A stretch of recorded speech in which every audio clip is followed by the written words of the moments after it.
You won't believe what happens next. Zhen is like a brave superhero. He helped the homeless black man find a new place. He's practically a humanitarian superhero.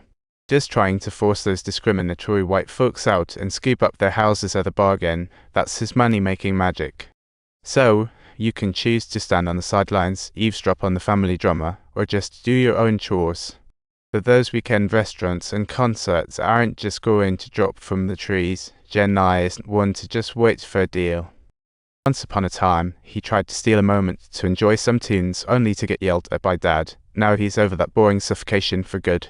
Sure, David's not perfect, but hey, that's a kind of validated success, just like how his parents beamed over his forged professor signatures.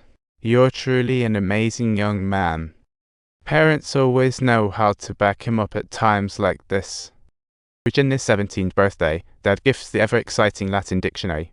Seriously, Dad, could you be any more creative? Then his secret admirer unexpectedly arrives with the exact same gift, creating an even more ominous calm before the storm unfolds. Even his parents' gifts were included, creating a stark contrast that sent the other guy awkwardly back to his lair. David suggests a weekend trip to Paris for his birthday, and Dad's immediate reaction is like a declaration of war. With merely a handful of clever remarks, David succeeds in reversing Dad's decision. What an astute and adorable little fellow he is. As soon as they hit Paris, Zhen feels like he's stepped into a fantasy castle, excited like a kid in a candy store. This is his artistic utopia, the romantic city of dreams. He's having the time of his life. He thought he had everything he wanted, but after enjoying his first time, there's an inexplicable tinge of bittersweet. Back to school, he's the class star, and he even brings a bottle of fancy Chanel perfume for his admiring teacher. What a charmer. The teacher doesn't accept it. He knows where that perfume came from. Accepting it would feel like betrayal to their friendship. Unable to tolerate the oppressive silence any longer, the teacher decides to speak up in an attempt to break the ice, but Zhen seems utterly unable to comprehend the situation. Zhen, living his dream life, can't help but wonder what's the big deal about Ivy League degrees if it just means more homework in the classroom. While living the high life with David, Zhen's grades don't drop noticeably, leaving Danny thinking he's kinda special. David suddenly calls Jenny away, leaving Zhen surprised and a bit flustered of what's going on here. This unexpected request leaves Zhen in a state of surprise, so he goes home to consult his parents.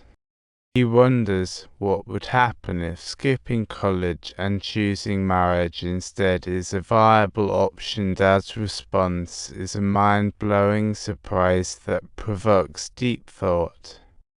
What about David as a choice? Upon hearing the name of his friend, Dave, his tense nerves began to relax slightly. Well, it turns out that it's not such a bad idea after all. In class, Jenny stops being serious. The former honor student is now all about fun and games. The teacher catches sight of the engagement ring on Jenny's finger and experiences a tangled mix of emotions. It's utterly laughable and somewhat helpless. The teacher can't bear to see her disrupt others, so the principal steps in for damage control. The principal tries to impart wisdom from a veteran standpoint, but Jenny could care less about education at this point. Jenny shuts down the principal with her logic and confidently strides out of the school with her backpack. With classmates watching, she runs toward her eagerly anticipated married life, leaving school days behind forever. Jenny's family dresses to the nines for the engagement party, while Dad is still debating whether to pick up the tab or talk about mixed signals. We discover those letters, and the atmosphere becomes exceptionally heavy and tense once Jen's parents head upstairs. Jenny confronts David with the letters, realizing every signature on them belongs to the David couple. Our usually composed artsy David is left speechless, and I can't help but laugh and cry at the same time. Upon discovering that the address is located just around the corner from the house, Jenny's very last glimmer of hope was shattered in an instant. With her last bit of hope, she gives David 2 minutes to decide, then anxiously waits for the outcome. Instead, all she gets is the merciless roar of an engine. It's downright cruel. The following day, Jenny goes to the address mentioned in the letter and, to her surprise, encounters a woman holding a child's hand. Seeing the woman with one hand resting on her belly, looking quite uncomfortable, Jenny immediately loses her urge to argue, and silently, she's mentally prepared to give up. In that moment, Jenny realizes that everything she thought was just an intricately spun web of lies.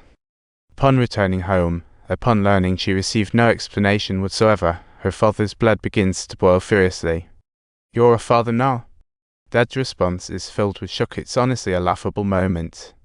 Just recently, they found out that the Oxford professor David mentioned had actually been at Cambridge for years. Caught in misunderstanding, they all chose to live in denial of the truth. Sitting alone in her room, Jenny weeps in pain and regret, realizing that every gift from fate had a price tag on it long ago. At that moment, she thinks of the principal and quietly steps in to begin her new fight for a fresh start. As soon as she enters, Jenny is completely amazed by the sight. It's truly an extraordinary and breathtaking space. The teacher doesn't scold her. Instead, he quietly waits for her to speak up. Thanks to the teacher's thoughtful guidance and selfless assistance, Jenny ultimately gains a profound understanding of the true meaning and far-reaching value of education. Thanks for watching, and if you enjoyed this kind of show, please don't forget to subscribe to our channel and stay connected with us.